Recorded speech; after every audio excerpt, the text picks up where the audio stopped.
여러분, 우리가 늙기 전에 하루라도 빨리 행복해지려면 지금 당장 무엇을 해야 할까요? 좋은 집, 좋은 차, 멋진 옷이 행복을 가져다 줄까요? 매일 가족들과 여행을 다니며 자유롭게 사는 것이 인생을 행복하게 사는 방법일까요? 이미 많은 책과 연구에서 증명된 수많은 행복한 사람들이 공통적으로 말하는 것이 있습니다. 나이가 들면서 자연스럽게 많아지는 이것을 줄여야 진정한 행복을 누릴 수 있다고 합니다. 오늘 이 이야기를 끝까지 들으시면 무릎을 탁 치며 잊고 지냈던 이것을 줄여야 행복을 누릴 수 있다는 내용에 공감하실 겁니다. 그럼 지금부터 노년에 행복하려면 하루라도 빨리 줄여야 하는 5가지에 대해 하나씩 차분하게 이야기해 드리겠습니다. 하루라도 젊은 지금 영상을 끝까지 보시고 실천하셔서 노후에는 꼭 인생의 황금기를 맞이하시길 바랍니다. 구독과 좋아요는 무료입니다. 클릭 한 번으로 다음 영상을 더 빠르게 시청하실 수 있습니다. 지혜로운 동반자. 나이가 들면서 더 행복해지기 위해 줄여야 할 첫 번째는 바로 집에 있는 물건들입니다. 여러분, 혹시 괜한 욕심 때문에 공짜로 받은 사은품을 쓰지도 않고 버린 경험 있지 않으세요? 과거 어린 시절에는 물건이 많을수록 부자라는 인식이 있었습니다. 그래서 차가 있는 집, 텔레비전이 있는 집, 침대가 있는 친구를 부러워했죠. 우리 세대는 이런 인식 때문에 필요 없는 물건이라도 언젠가 쓸 때가 있을 거라며 집에 하나둘씩 쌓아놓는 경향이 있습니다. 특히 공짜로 얻을 수 있는 사은품이나 1+1 상품에 쉽게 혹합니다. 저도 얼마 전에 홈쇼핑에서 광고하는 새치 염색약을 대량으로 주문한 적이 있었습니다. 새치 염색약뿐만 아니라 머리 드라이기를 사은품으로 준다고 해서 일석이조라 생각하고 구매했죠. 사실 이미 드라이기를 사용하고 있었지만 공짜라는 생각에 혹해서 샀습니다. 이렇게 공짜로 받은 물건들이 창고에 하나둘씩 쌓이다가 오래되어 결국 쓰지도 못하고 버리는 경우가 많았습니다. 나이가 들수록 집과 주변 환경을 깨끗하게 유지하는 것이 중요하다는 말이 있습니다. 집안의 물건들은 각자 주인이 있는 법인데 나에게 필요하지 않은 물건을 계속해서 쌓아두는 것은 결국 욕심에 불과합니다. 가지 많은 나무에 바람 잘 날 없다라는 속담이 있습니다. 가지가 많으면 바람이 불어올 때마다 흔들리고 불안정해지듯이 불필요한 물건이 집안에 쌓이면 결국 문제를 일으킬 가능성이 커집니다. 집안이 어수선해지고 마음까지 복잡해질 수 있습니다. 집안의 물건을 줄이고 필요한 것들만 남기는 것은 단순히 공간을 비우는 것을 넘어 삶을 단순화하고 행복을 찾는 빠른 방법입니다. 집안의 물건을 정리하면서 과거의 추억과 불필요한 집착을 버리고 더 많은 시간과 에너지를 소중한 사람들과 활동에 쓰시길 바랍니다. 노후에 더 행복해지려면 줄여야 하는 2번째는 말입니다. 젊었을 때는 목소리가 크고 말이 많은 사람들이 대화의 주도권을 잡기도 했지만 이제는 목소리를 낮추고 말수를 줄여야 가족과 아랫사람들로부터 대접을 받게 됩니다. 혹시 나도 모르게 했던 말 실수 때문에 모임의 분위기를 망치고 있지는 않은지 지금부터 말씀드리는 3가지를 꼭 점검해 보시길 바랍니다. 첫 번째, 괜한 불필요한 말을 하진 않았나요? 세상을 살아가다 보면 나의 모습을 돌아보지 않고 남을 가르치려 합니다. 왜냐하면 지금까지 살아온 수십 년의 세월 동안 머릿속에 쌓인 나만의 기록을 상대에게 주입시키고 싶은 본능이 들기 때문입니다. 하지만 이는 상대에게 잔소리로 들릴 수 있습니다. 유명한 개그맨 박명수가 라디오쇼에서 했던 명언을 들어보셨나요? 나이 먹을수록 잔소리하지 말고 입을 닫고 지갑만 열면 된다. 이는 자신의 몫이 있으니 괜히 불필요한 말을 하지 말라는 이야기입니다.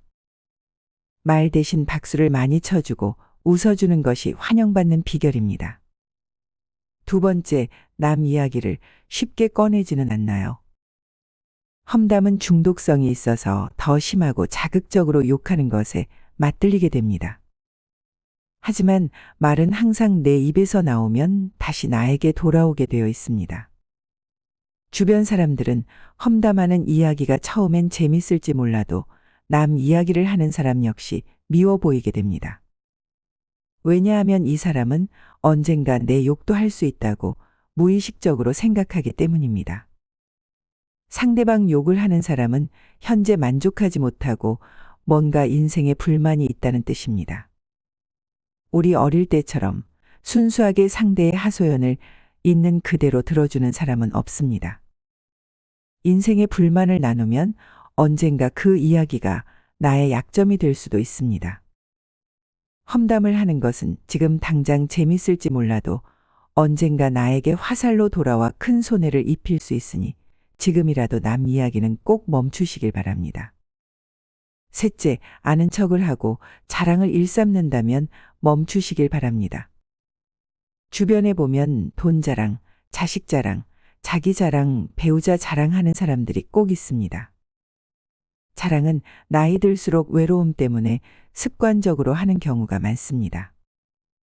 보통 사람의 품격과 눈빛에서 그 사람이 얼만큼 잘난 사람인지 느껴집니다. 하지만 본인 입으로 자랑을 해서 떠들어대면 오히려 취해 보입니다. 인간은 다 자기 자신이 세상의 주인공입니다. 나의 자랑이 상대에게는 큰 상처가 될 수 있습니다.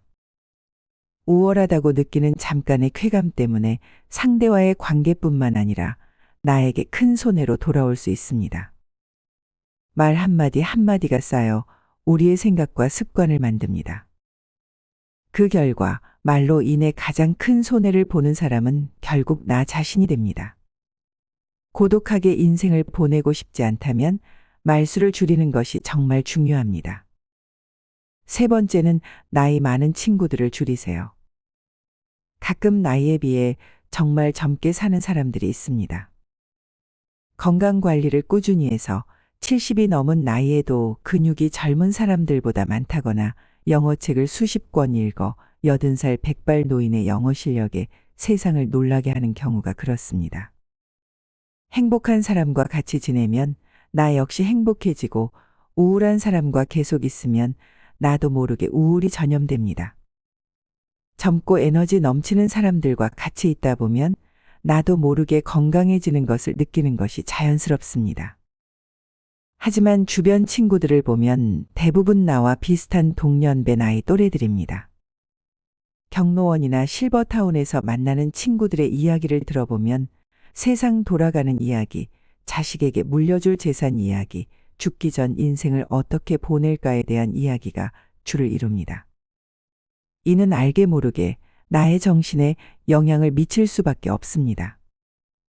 그래서 젊고 에너지 넘치는 사람들과 같이 있는 시간을 늘리는 것이 좋습니다. 젊은이들의 활기찬 생활 방식, 적극적인 태도, 신체 활동은 긍정적인 영향을 미칩니다. 그들과 어울리다 보면 자연스럽게 활동량이 늘어나고 새로운 도전에 대한 의욕이 생기며 전반적인 삶의 질도 올라갈 수 있습니다. 이 과정에서 나도 젊고 건강한 에너지를 얻어 더 활기찬 삶을 살 수 있게 되며 행복해질 수 있습니다. 그런데 어떤 경로로 젊은이들과 어울릴 수 있을지 막연하실 겁니다. 그럴 때는 열린 마음으로 자식들에게 물어보는 것도 좋은 방법입니다. 나이 제한이 없으면서 젊은이들이 많이 하는 독서 모임이나 테니스, 자전거, 골프 모임에 참여하는 것도 좋고 교회 봉사를 가더라도 젊은 사람들과 커피 한잔 하면서 이야기하는 시간을 가져보는 것도 좋습니다. 내가 살면서 경험한 인생 지혜와 독창적인 유머 한 가지를 갖고 있으면 젊은 사람들도 나를 센스 있는 어른으로 생각하고 대화에 집중할 것입니다. 또한 우리의 통찰과 경험은 젊은이들에게도 큰 가르침이 될 수 있습니다. 이를 통해 젊은이들과의 벽을 허물어 줄 것입니다. 두려워하지 마시고 먼저 다가가 보시길 바랍니다. 내 나이대의 사람들, 익숙한 동년배 모임은 줄이고 다양한 연령층과 열린 마음으로 대화하는 것이 건강하고 행복하게 살 수 있는 비결입니다. 노후에 반드시 줄여야 하는 네 번째는 고집을 줄이세요. 우리 모두 나이가 들면서 나도 모르게 사람들에게 훈수를 두기도 하고 선입견이 생겨서 누군가 내 의견에 동의하지 않으면 괜히 짜증이 날 때가 있습니다. 하지만 고집이 세지는 것도 일종의 노화 현상 중 하나입니다. 몸이 젊었을 때와는 달리 나도 모르게 내 몸을 지키고자 하는 마음에서 고집이 생긴다고 합니다.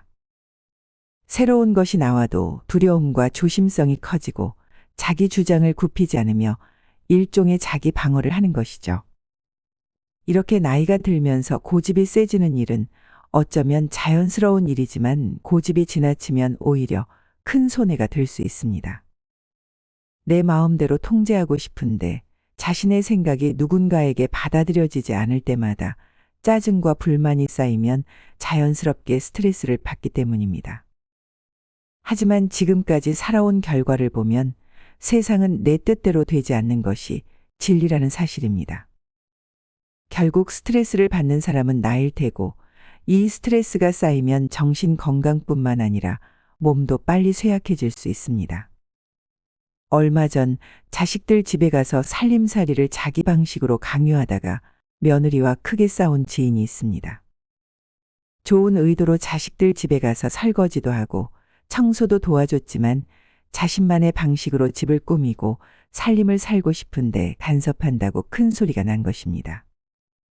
하지만 지인 역시 한 고집하는 성격이라 며느리 말을 무시한 채 그 뒤로도 몇 번을 들락날락했고 결국 자식네는 이사까지 하며 연락을 끊었다고 합니다. 지인의 내면 깊은 곳에는 자식들이 아직 내 품 안에 있다고 생각하여 내가 통제하고 싶다는 생각에 고집을 부렸던 것입니다. 하지만 이러한 고집 때문에 얻은 이득과 결과는 무엇일까요? 고집 때문에 자식과의 관계 악화뿐만 아니라 지인 자신에게도 큰 상처만 남았을 것입니다. 내 딴에는 좋은 의도라고 생각해서 하는 행동이지만 상대에게는 불쾌할 수 있다는 사실을 항상 인지해야 합니다.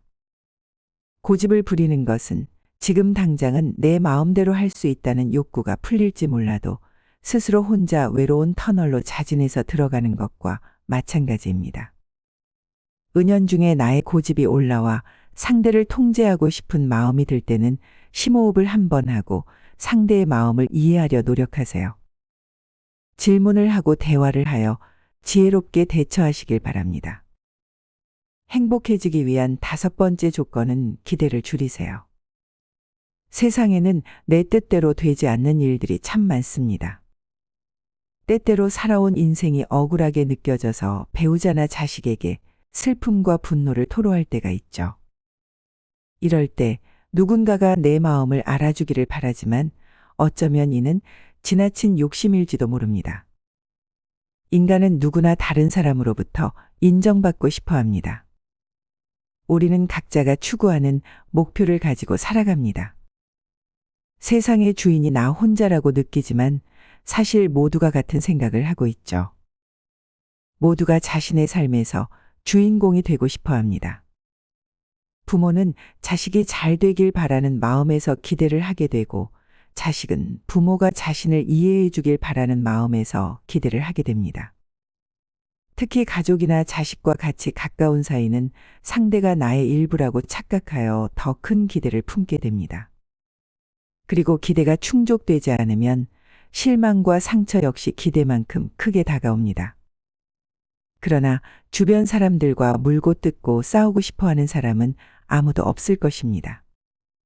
건강한 관계를 유지하기 위해서는 해결해야 할 문제에 집중하는 것이 현명합니다. 이를 위해 꼭 기억해야 할 몇 가지가 있습니다. 첫째, 상대방이 완벽하지 않다는 것을 받아들이고 그 한계를 인정하세요. 비교를 하거나 상대방을 나에게 완벽하게 맞추려고 하는 것은 욕심입니다. 나 역시 완벽하지 않기 때문에 상대와 대화를 통해 잘 타협해야 합니다.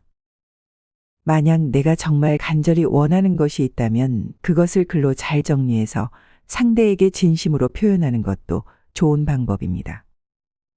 둘째, 상대방의 입장에서 생각해 보세요. 우리는 나도 모르는 사이 자기 중심적으로 생각하는 인간입니다. 의식적으로라도 상대방의 감정과 상황을 이해하려고 노력하세요. 건강한 인간관계는 상호 존중과 이해가 있어야 합니다. 마지막으로 가장 중요한 것은 자신을 먼저 돌보는 것입니다. 어쩌면 상대방에게 무언가를 기대하는 것은 그 기대가 나의 욕망에서 비롯되었을 수 있습니다. 우리가 목표를 가지고 있지만 이루지 못했을 때 무의식적으로 그 기대를 가장 가까운 사람에게 대입하게 되기 때문입니다. 이는 배우자나 가족 같은 가까운 사람들을 타인이 아니라 나 자신으로 착각하기 때문입니다. 하지만 나를 제외한 나머지 사람들은 내 자신이 아니라 타인입니다. 상대방에게 기대를 거는 대신 스스로 자존감을 끌어올리세요. 내가 먼저 충분히 행복하고 건강해야 합니다. 스스로의 욕구와 기대를 충족시키기 위해 노력할 때 비로소 진정한 행복을 찾을 수 있으며 더 건강한 관계를 유지할 수 있습니다. 우리는 행복하기 위해 돈도 벌고 하는 건데 서로가 물고 뜯고 싸우는 이유를 곰곰이 생각해 보세요. 5가지 중에 상대를 향한 기대 하나만 줄여도 삶의 질이 달라지는 것을 느낄 수 있을 겁니다. 여러분, 이제는 정말 행복한 하루하루를 보내고 싶지 않으신가요? 중년 시절을 어떻게 보내느냐에 따라 노후가 어둠의 긴 터널이 될지 황금처럼 빛날지가 결정됩니다. 하루라도 젊은 오늘 말씀드린 5가지를 줄이면 노후에 반드시 행복한 나날들이 펼쳐질 것입니다. 다시 한번 정리해드리면 첫째, 집에 물건을 줄이세요. 물건마다 각자 주인이 있습니다. 진짜 나에게 필요한 물건인지 살펴보세요. 괜한 욕심 때문에 물건의 주인이 내가 아닌데 괜히 갖고 있는 것은 아닌지 생각해 보세요. 둘째, 나이가 들수록 말수를 줄이세요. 남의 험담은 언젠가 부메랑처럼 돌아옵니다. 굳이 자랑하지 않아도 연륜에서 자연스럽게 빛이 나도록 자신을 먼저 가꾸세요. 셋째, 나이 많은 친구를 줄이세요. 매일 동년배만 만날 것이 아니라 다양한 연령층의 사람들과 이야기를 나눠보세요. 에너지는 항상 전염됩니다. 넷째, 고집을 줄이세요. 나의 고집 때문에 얻는 이득과 결과는 싸움뿐입니다. 괜한 자존심으로 외로움을 자초하지 마시고 딱 한 번만 눈 감고 양보해 보세요. 마지막으로 기대를 줄이세요. 세상만사 사람 마음이 다 내 뜻대로 되지 않습니다. 상대에게 기대하는 것은 상대를 내 자신으로 생각해서 나오는 욕심입니다. 상대는 타인입니다. 나의 욕구를 타인에게 대입시키지 마세요. 젊은 시절에는 친구든 물건이든 돈이든 많을수록 풍요로워 보입니다. 하지만 나이가 들면서는 마음도 정신도 심플하게 비워낼 필요가 있습니다. 욕심으로 인생이 빼곡하게 차 있으면 행복이 들어올 자리가 없습니다. 남은 여생은 마음의 여백을 만들어 지혜의 무게로 함께 채워나갔으면 좋겠습니다. 지금까지 지혜로운 동반자였습니다. 구독과 좋아요 해주시면 또 따뜻하고 지혜로운 이야기를 들고 찾아뵙겠습니다. 감사합니다. 남은 하루도 좋은 시간 되시길 바랍니다. 지혜로운 동반자.